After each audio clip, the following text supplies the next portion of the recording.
Graça e paz, meus amados irmãos, nós mais uma vez estamos reunidos para o nosso pequeno grupo das quartas-feiras e louvamos ao Senhor porque Ele tem nos concedido tecnologia para podermos nos achegar até os irmãos com a palavra do Senhor, palavra de ânimo, de esperança, vigor, coragem.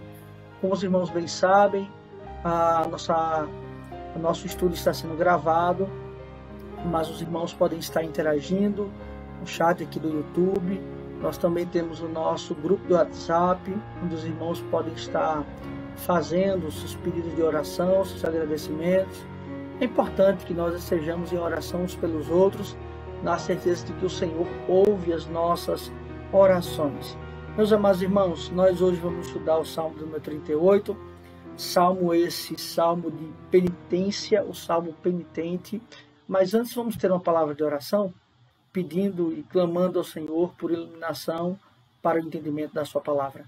Oremos ao Senhor. Pai, muito obrigado, Senhor, mais uma vez por estarmos reunidos, muito embora não fisicamente, mas com certeza, Senhor, em espírito, para que possamos, ó Senhor, compreender a tua palavra. Ó Deus, nos dá discernimento do Senhor e abençoa, Senhor, cada família, cada lar representado. É assim que nós oramos ao Senhor. Em nome de Cristo, que vive e reina eternamente. Amém.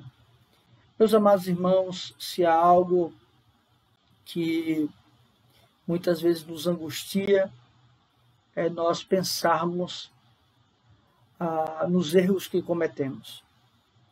Chega em determinados momentos da vida, sobretudo em momentos cruciais, e que vem à nossa mente tudo quanto houve em nossas vidas. E há aqueles momentos que pensamos: o que fizemos? Ou como agimos?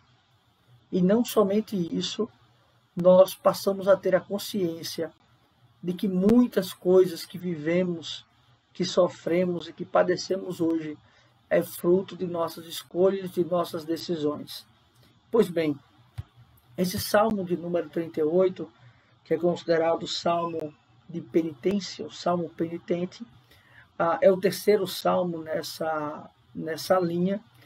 Temos o Salmo de número 6, o Salmo 6, e o Salmo de número 32 nesta mesma linha.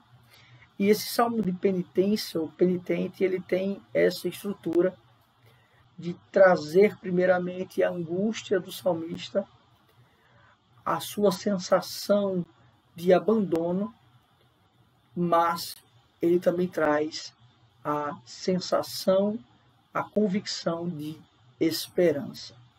Nesse sentido, esse salmo, primeiramente, e aí nós podemos tirar algumas conclusões, ele veio com o título da nossa versão, revista atualizada, Arrependimento de um Pecador, ou seja, é um salmo que vai tratar desta penitência, mas de um coração contrito. Aqui é o salmista tendo a consciência e a ciência dos seus pecados, das suas transgressões. Salmo de Davi, em memória, e aqui é fundamental quando ele trata a palavra de em memória.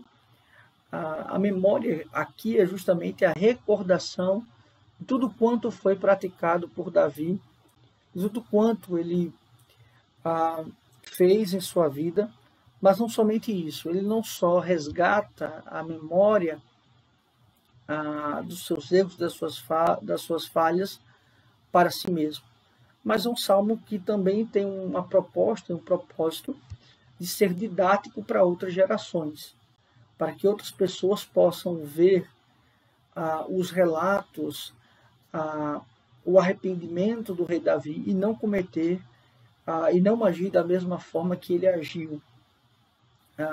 Nós não temos para este salmo um relato histórico. Que pecado seria esse?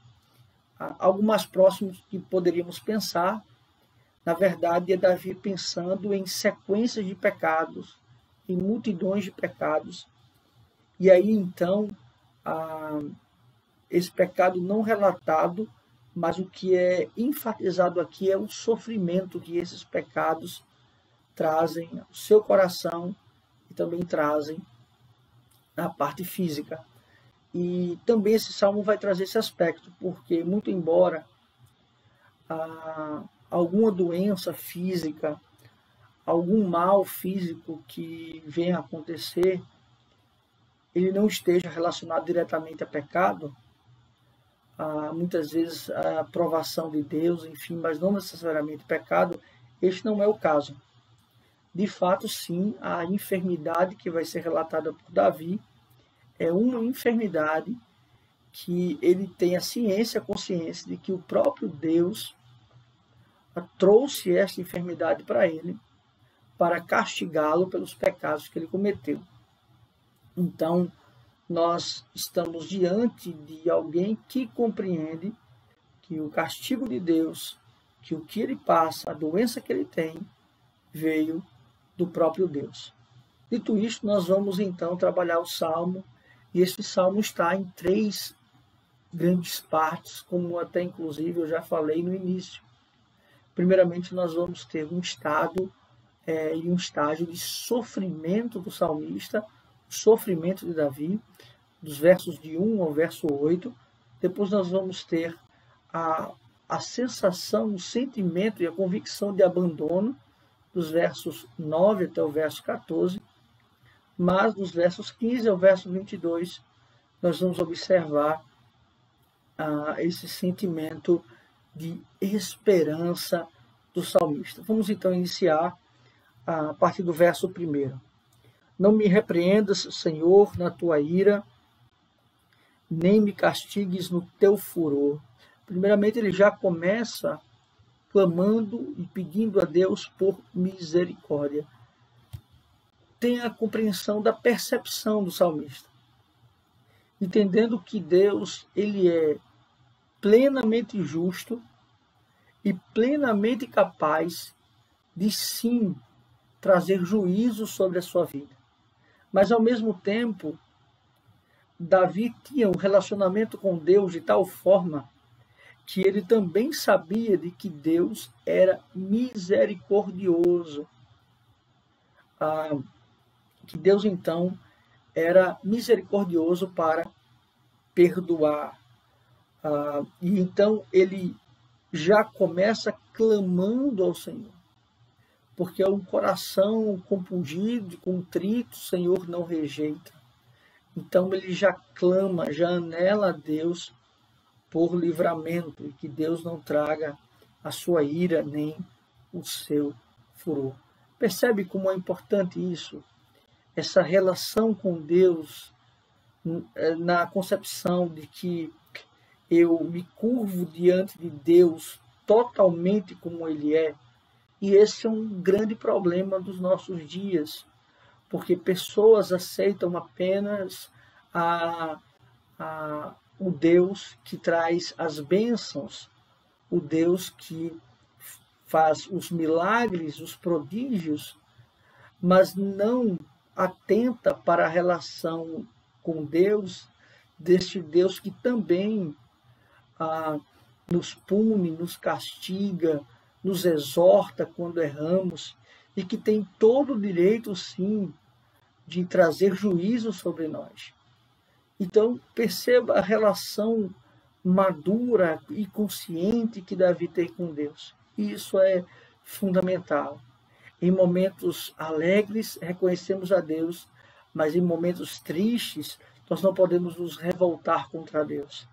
Muito pelo contrário. Mesmo sabendo e consciente de que é o próprio Deus que está pesando a mão contra nós, nós também devemos ter a consciência, a certeza de que esta mão pesada também é a mesma mão que pode trazer alívio, consolo, esperança, salvação para nós. Então, essa relação de Davi com Deus é extremamente importante para as nossas vidas e a nossa relação com Deus. No verso 2, ele vai dizer assim: cravam-se em mim as tuas setas, e a tua mão recai sobre mim. Ainda assim, ele percebe que ele continua com essa linguagem. Primeiramente, ele clama ao Senhor que não venha a sua ira, o seu furor, mas ao mesmo tempo agora ele traz algo no presente. E ele diz que sim, chegou este momento. onde o próprio Deus está trazendo sobre ele sofrimento, trazendo sobre ele angústia, trazendo sobre ele enfermidade. No verso número 3, ele diz assim: não há parte sã em minha carne, por causa da tua indignação. Não há saúde nos meus ossos, por causa do meu pecado. Percebe a consciência dele? Ele tem a consciência de que, de fato, Deus trouxe castigo sobre ele. Aqui ele começa a relatar uma doença, e alguns comentaristas e, sobretudo, teólogos liberais vão querer afirmar que este salmo não é de Davi. Isso seria um equívoco, primeiramente, porque o salmo, sendo de Davi, já é trazido no seu título. Inclusive, no original, trata como salmo de Davi. E uma outra questão que é importante é que eles vão atribuir este salmo não ser de Davi, porque aqui nos parece, mais à frente vamos ver isso, que esta doença seria uma doença de pele, ou poderia ser uma lepra, e nós não temos nenhum relato de lepra do rei Davi em nenhum escrito bíblico. Mas isso não quer dizer que ele não tenha tido a doença, porque nós temos que compreender que a Bíblia não está para nos trazer somente ou a finalidade de trazer relatos históricos dos personagens bíblicos. Não é esse o intuito da Bíblia, mas sim é enfatizar momentos e propósitos que levem, então, à compreensão da progressividade da revelação e, sobretudo, no aspecto da redenção.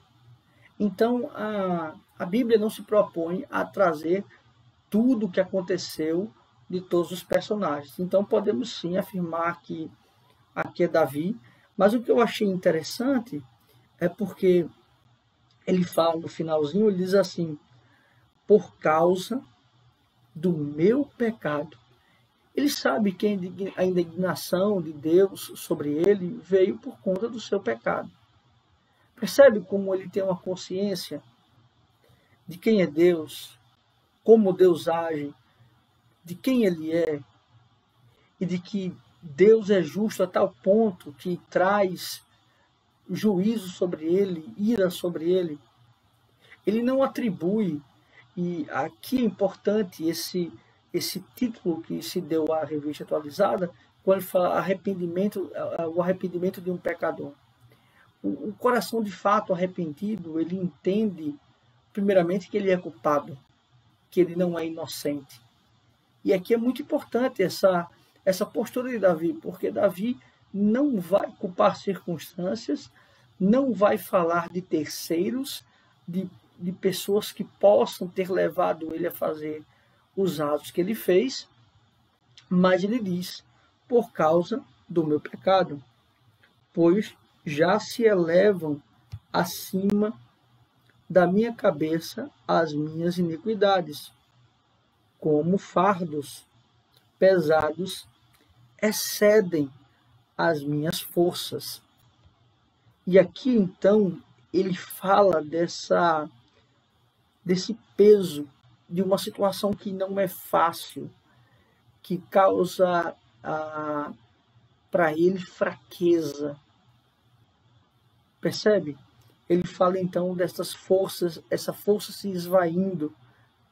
E no verso 5, desculpe, exatamente, ele diz assim: tornam-se infectas e purulenta as minhas chagas por causa da minha loucura. Por causa da minha loucura. Percebe que aqui, então, por causa da minha loucura, ele está falando dos seus atos inconsequentes de pecado. O que eu acho impressionante desse salmo é justamente essa consciência e ciência do salmista em falar, primeiramente,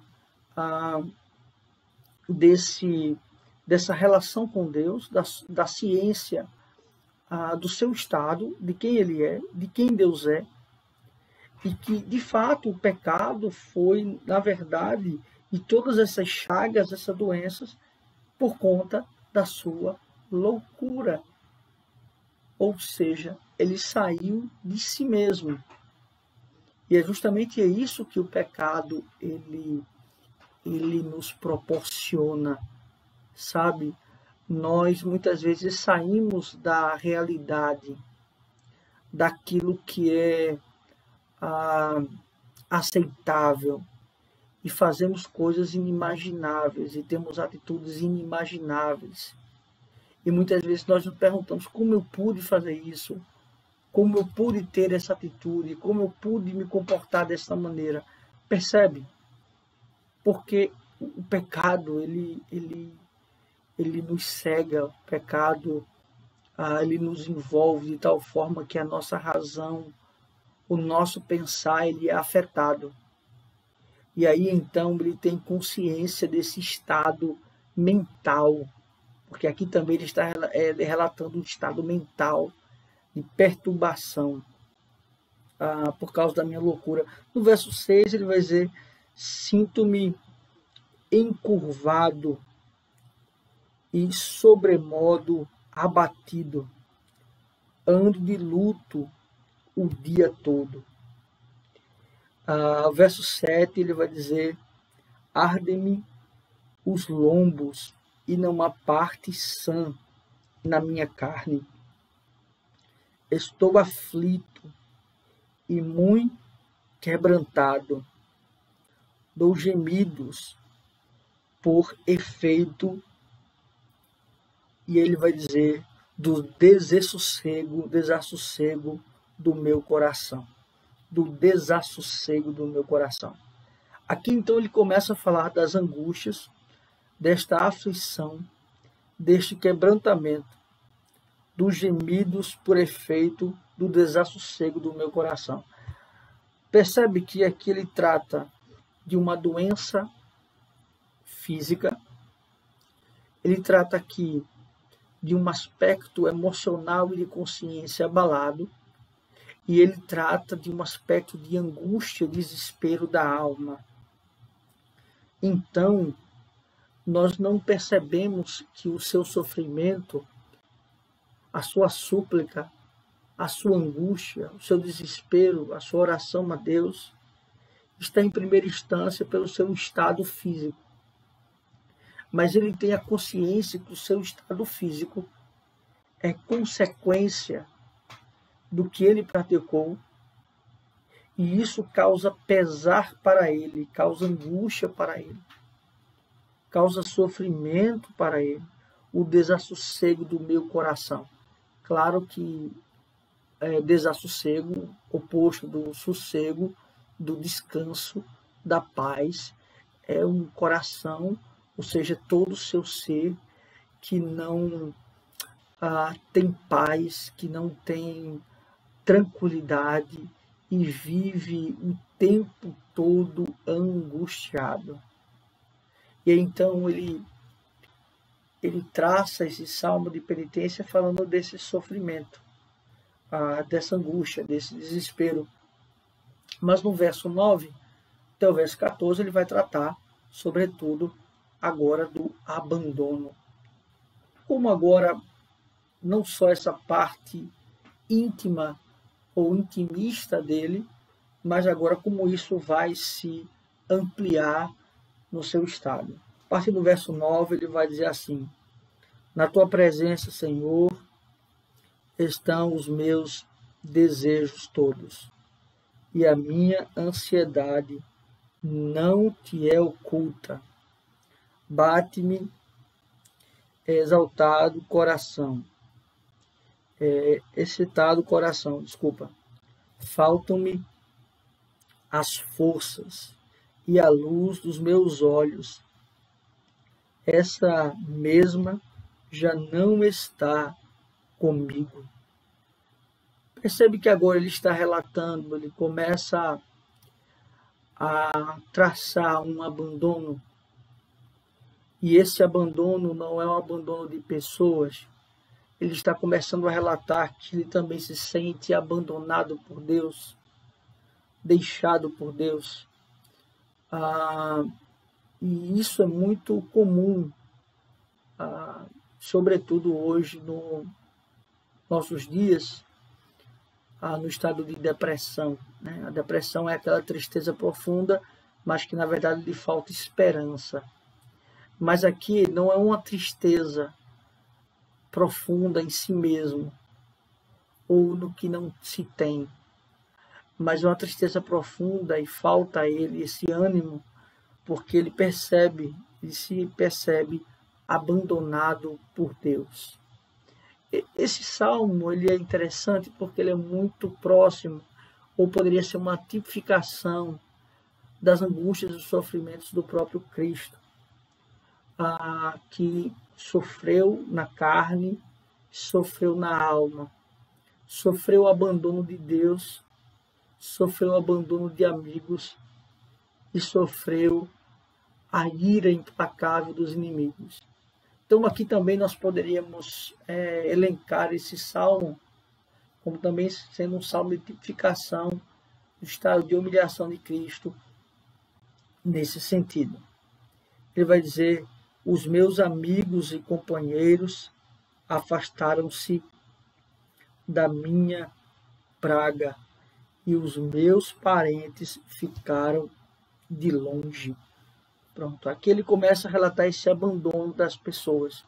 Primeiramente, no sentido da doença, se no caso era lepra ou uma doença de pele, isso era comum, porque não se poderia ficar próximo de ninguém que tivesse essa doença. Havia todo um ritual para se tratar de um leproso, né, ou de uma doença de pele no Antigo Testamento. E aqui ele começa a relatar este abandono. Mas não somente isso, ele também fala deste abandono emocional, neste abandono de um aspecto motivacional, podemos dizer assim. E isso é muito comum, meus irmãos, nos nossos dias, infelizmente. Quando nós estamos bem, saudáveis, quando nós estamos progredindo em nossas relações, seja de trabalho, seja familiar, enfim, muitas pessoas estão próximas de nós, mas quando temos alguma dificuldade, quando passamos dificuldade, seja ela financeira, seja ela emocional, quando doenças nos são acometidas, poucas pessoas estão ao nosso lado. Percebe? Poucas pessoas estão ao nosso redor. Poucas pessoas são aquelas que nos ajudam. Aqueles que pensávamos ser amigos, se vão. Aqueles que pensávamos gostar de nós, não estão ao nosso lado. E este sentimento, veja, de abandono, o próprio Cristo vivenciou. Um dos exemplos que conhecemos bem, o próprio Pedro, que sinceramente diz a Cristo que não o negaria. Mas no ato da crucificação de Cristo, nós só temos a presença de João, dos mais próximos, claro, e de Maria, sua mãe. Percebe? Em momentos terríveis, nós nos vemos abandonados. E o nosso Senhor sofreu este abandono. Primeiramente, o pior dos abandonos, o abandono do seu Pai. E segundo, os abandonos daquele que Ele mesmo ajudou, que Ele mesmo curou e que agora estavam pedindo a sua crucificação.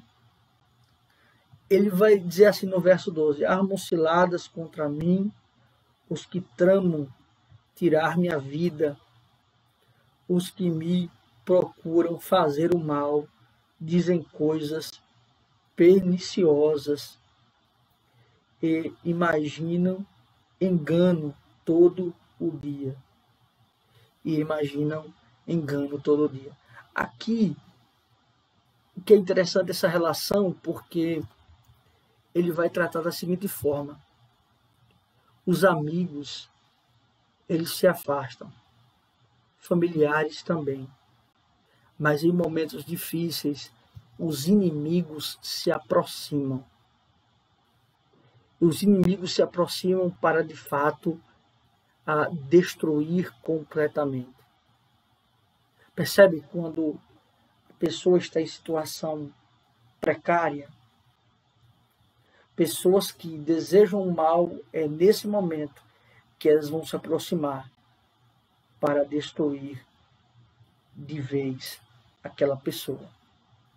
Então é um sentimento oposto, porque conquanto os amigos ou familiares negam a pessoa em momentos difíceis, os inimigos veem uma oportunidade de realizarem tudo aquilo que elas pensavam realizar contra aquelas pessoas, contra aquela pessoa. Então percebe, é justamente isso que acontece com o nosso Senhor Jesus Cristo. A maquinação dos fariseus, dos escribas contra ele, procurando sempre oportunidades de condená-lo. No verso 13, ele vai dizer assim: mas eu, como surdo, não ouço, e qual mudo, não abro a boca. Essa expressão ela é extraordinária porque nos remete de fato a Cristo. Nos remete primeiramente a Isaac, que não abre a boca em relação ao sacrifício do seu pai Abraão, e que no ato, a ponto de ser sacrificado, não há nenhum relato de fala, de repulsa de Isaac naquele ato. Como também Cristo, ele sofre em silêncio. Percebe que gesto extraordinário, que é justamente o gesto do sofrimento, de você não murmurar por aquilo que você está passando, pela angústia que você está passando. Não é momento de murmurar, mas é momento de silenciar, de estar em oração silenciosa diante de Deus. Então, ele aqui não está reclamando das suas dores, das suas chagas, das suas angústias, das perseguições. Ele aqui então está em silêncio, não abre a boca. E ele também usa a expressão como mudo, ou como surdo, na verdade, é para não se ater às perseguições e às palavras. Meus amados irmãos, imagine se nós fôssemos dar ouvido a tudo quanto as pessoas pensam de nós. Imagine se nós fôssemos viver em função daquilo que as pessoas pensam de nós. Nós não dormiríamos, nós não viveríamos. Portanto, nós não devemos e não podemos pensar e viver em função daquilo que as pessoas falam ou pensam ou dizem de nós. Não. A nossa prioridade é justamente saber o que Deus pensa de nós e o que Deus requer de nós. Pois a nossa prioridade, o nosso alvo é agradar a Ele, não agradar a homens. É claro que temos que ter o nosso testemunho, mas o nosso objetivo é agradar a Deus e não agradar a homens.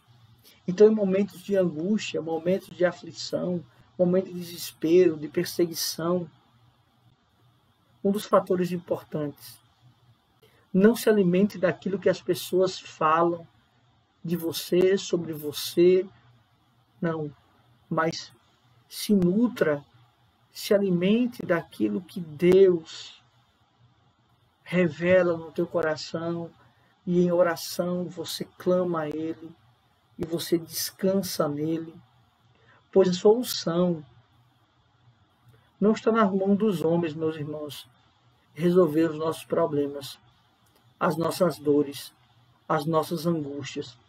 Não são os homens que nos traz a paz, o descanso, o regozijo no coração. Não.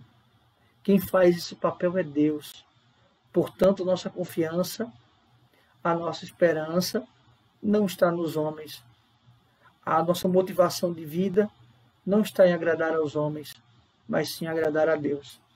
No verso número 14, ele vai dizer assim: sou, com efeito, como quem não ouve, em cujos lábios não há réplica. Mais uma vez, ele diz o seguinte: eu não vou revidar. Eu não vou revidar. Eu finjo que não ouço, ou eu não ouço, eu estou surdo, e ao mesmo tempo eu não revido as provocações.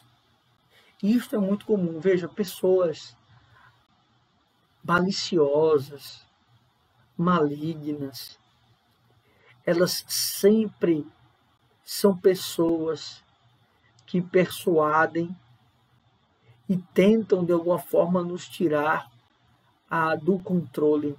Muitas pessoas fazem isso. Tenta justamente lhe tirar da razão, para que então ela possa ter algo para falar contra você. Então nós temos que ter sabedoria e cuidado ao lidar com essa situação.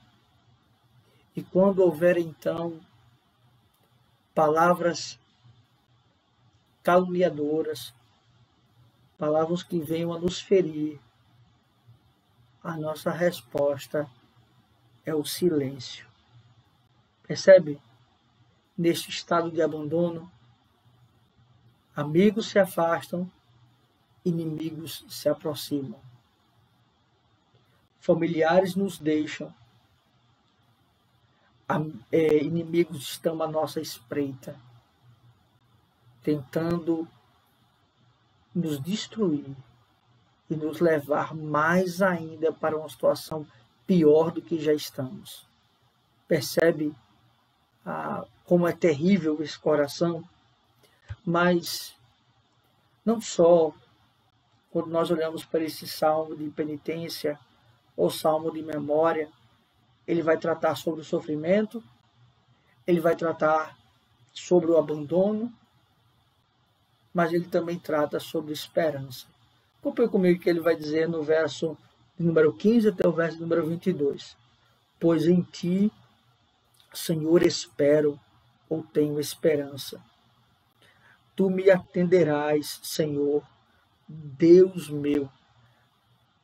Percebe? Ele fica em silêncio porque não reside nesses homens o seu descanso e a sua confiança. Não são as suas palavras, não são as suas ações, não será a sua indignação que fará com que a paz se estabeleça ou que ele saia de uma situação difícil. Não. Mas sim é o ato gracioso e voluntário do Senhor. Percebe? Então ele começa traçando essa ideia de esperança, de esperar, de confiança. No verso número 16, ele vai dizer: porque eu dizia, não suceda que se alegrem de mim e contra mim se engrandeçam, quando me resvala o pé, ou seja, quando eu estou para cair. Aqui é importante porque essa expressão aqui de resvalar o pé, alguns vão atribuir a uma doença de Davi em relação a possivelmente ser coxo, mas não há nenhuma prova para isso. Na verdade, aqui neste caso, ele está trazendo uma concepção um pouco mais alegórica, tipificando esse sentimento dele, desta impossibilidade, a ideia de pisar em falso, de muitas vezes cometer um erro. Então ele traz essa linguagem. No verso 17, pois estou prestes a tropeçar, a minha dor está sempre presente. em mim, né? Está sempre perante mim. Estou prestes a tropeçar. Justamente, aqui ele fala dessa concepção de tipificar como sendo uma doença que ele poderia não ter firmeza nas pernas ou nos pés, mas a ideia aqui é mais uma concepção espiritual, de comportamento, de que ele sim, ele é pecador, ele é fraco e ele é passível de erro. E esse sentimento é interessante porque temos que ter a consciência que somos passíveis de falhas e de erros. E o pior é que pessoas estão esperando o momento que vamos errar. E é terrível esse sentimento. Pessoas que esperam por uma falha, esperam por um erro, esperam por um escorregão, para então traçar e maquinar o mal contra o outro. No verso de número 18, ele vai dizer: confesso a minha iniquidade, suporto tristeza por causa do meu pecado. O que é interessante é que ele relata toda este sofrimento, mas mais uma vez ele diz: eu confesso o meu pecado, eu relato o meu pecado, eu relato a minha tristeza por causa do meu pecado. Ele então tem a consciência de que o que ele passa é fruto das suas transgressões. Isso é tão difícil, meus irmãos, nós fazermos.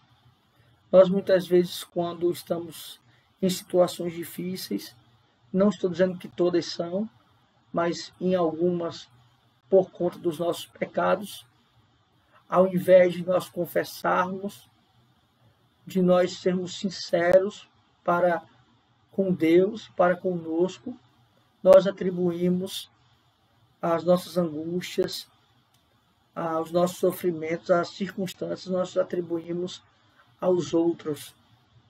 Nós sempre achamos que os outros são culpados, mas aqui está o que poderíamos chamar de raio-x de um verdadeiro coração arrependido, de um coração contrito.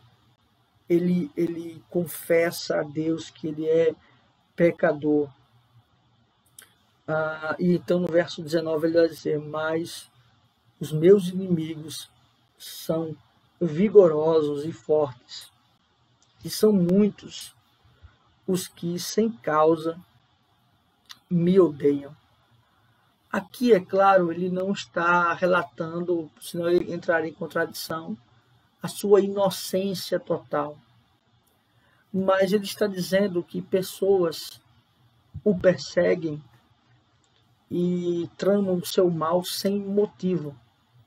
E com certeza cada um de nós já deve ter passado por isso, de ter alguém que você não deu motivo algum para que a pessoa não gostasse de você ou que tomasse qualquer atitude contra você. No entanto, você tem esse tipo de pessoa. Alguns, né, como chamamos, alguns gostam de você de graça, outros nem pagando, né? E simplesmente porque não tem afinidade e há uma perseguição. E isso é muito comum na relação de cristãos com ímpios. Aquele ódio exacerbado, e muitas vezes há uma concepção, sim, de perseguição religiosa devido à fé, enfim. Mas no verso número 20, ele já vai para o final, para terminar esta oração com um sentimento de sofrimento, de abandono, mas de esperança. Ele vai terminar da seguinte forma: da mesma sorte, os que pagam o mal pelo bem são meus adversários, porque eu sigo o que é bom. Veja, os que pagam o mal, né, pelo bem. Da mesma sorte, os que pagam o mal pelo bem. Aqui ele então está falando dessa ideia de que ele fez o bem, mas os outros estão pagando este bem com o mal. São meus adversários, porque eu sigo o que é bom. Porque eu sigo o que é bom.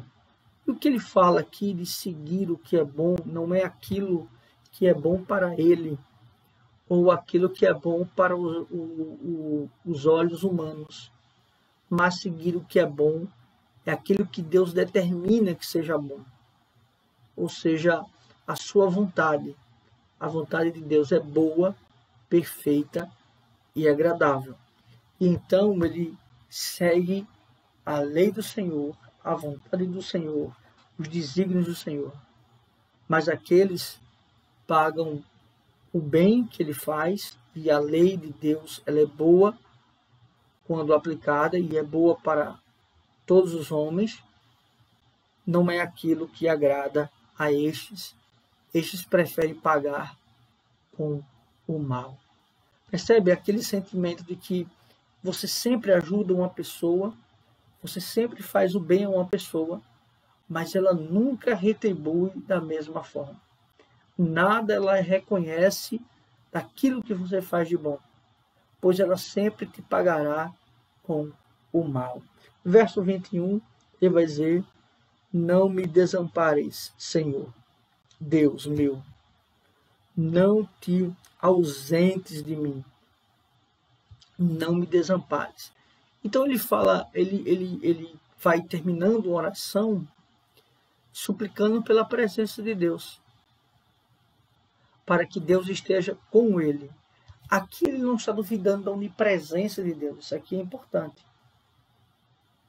Mas ele não deseja ter a sensação do abandono de Deus. Porque tem algo que é muitas vezes ensinado no meio evangélico, que é nos dizer assim: ora, não é Deus que abandona você, é você que abandona Deus. Não é Deus que deixa você, é você que deixa Deus. Deus está sempre de braços abertos, esperando por você. Isso são palavras muito bonitas, só não são bíblicas. É algo bonito de se ouvir, só não é bíblico. Não, Deus abandona, assim como ele abandonou a Cristo. O abandono de Deus é a ausência dele, seu espírito, no sentido de nos dar descanso, alento, conforto, percebe? Então sim, Deus, ele pode e ele tem todo o direito de nos abandonar, percebe? Por conta do nosso pecado. Então sim, Deus pode nos abandonar. Então ele clama por essa não ausência de Deus. Porque para o cristão pode faltar tudo, meus irmãos. Para o cristão pode faltar muitas vezes o emprego, pode faltar o sustento, mas tem algo que nós não abrimos mão, que é justamente a presença de Deus. Porque com a presença de Deus, com o consolo de Deus, nós podemos viver no mais profundo deserto e teremos tudo. Então aqui ele fala dessa forma. E no verso 22 ele vai dizer: apressa-te em socorrer-me, Senhor. Salvação minha. Apressa-te em socorrer-me, Senhor. Salvação minha. Percebe que aqui ele demonstra uma urgência. Ó Senhor, vem rápido para me salvar. Salvar de quem? E de quê? Salvar dos meus adversários, salvar da minha enfermidade, que também ele tinha, mas também salvá-lo da condenação, porque aqui ele tratou muito sobre pecado. Ele sabe que a sua iniquidade, a sua transgressão, não está relacionado somente a uma morte física, ou angústia momentânea da alma, mas, sobretudo, a morte eterna. Então, aqui ele clama por salvação. Ele tem um coração de esperança e de salvação. Meus amados irmãos, que texto precioso que o Senhor nos ensine, nos dê o discernimento a cada dia de podermos, primeiramente, que tenhamos a consciência dos nossos pecados, que tenhamos um coração contrito, constante, em oração ao Senhor. Muitas vezes, meus amados irmãos, nós perdemos ao longo da caminhada esse senso de olharmos para nós, fazermos uma retrospectiva de como estamos nos comportando diante de Deus e confessarmos os nossos pecados. Vivemos muitas vezes uma vida mecânica, mecanizada na igreja. Meus amados irmãos, o pecado é algo sério, é algo terrível, é algo que entristece o Senhor, é algo que nos afasta da comunhão com Deus. Percebem? Então, que possamos constantemente estarmos olhando profundamente para nós, confessando os nossos pecados. Meus amados irmãos, uma outra lição que é importante: não se surpreenda ou se frustre com abandono de alguém, seja familiar, seja amigo, seja quem for, porque maldito do homem que confia em outro homem. A nossa confiança deve ser em Deus. Então, pessoas vão nos decepcionar, pessoas vão nos abandonar, pessoas vão nos trair, porque pessoas são pecadores. Mas Deus nos deu o seu Filho para morrer em nosso lugar. Ele nos trouxe redenção. Possamos então entender estas verdades e aplicá-las em nosso coração. Uma outra questão que é importante: em meio às dores, às angústias, os sofrimentos, sempre tenha um coração voltado para a confiança em Deus. Não deixe que o seu coração seja enganado a tal ponto de que você ache que nenhuma circunstância pode ser mudada e que tudo é o fim. Não. Deus está no controle de todas as coisas. Ele governa todas as coisas. Ele está assentado no mais alto e sublime trono. Então ele tem a solução para todo e qualquer problema. Ele tem a saída para toda e qualquer circunstância. Meus amados irmãos, que Deus assim nos abençoe, que Deus nos faça compreender a sua santa palavra. Nós estaremos à disposição dos amados irmãos, seja no grupo do WhatsApp, seja de forma também no privado. Os irmãos podem estar conversando conosco para tirar dúvidas, enfim. Deus os abençoe. Vamos orar, encerrando esse momento. Vamos orar. Pai, muito obrigado, Senhor, por esse estudo. Obrigado, Pai, porque o Senhor tem nos abençoado. Ó Deus, nos faz primeiramente ter um coração contrito, arrependido, sempre, Senhor, confessando os nossos pecados. Deus, nós também te pedimos que este meio, as pessoas que nos cercam, não venham a trazer frustrações em nosso coração, pois nós sabemos que seres humanos pecam, traem, que nós saibamos, ó Senhor, que aquele que é fiel, não a nós, a si mesmo é o Senhor, que jamais, ó Deus, pode ser infiel a si mesmo. Obrigado, Senhor, também, porque em meio às lutas e às dores o Senhor nos traz esperança, confiança, certeza, convicção de que tudo, ó Senhor, está no controle do Senhor. Obrigado, Pai, é assim que nós oramos. Em nome de Cristo, nós já te agradecemos. Amém.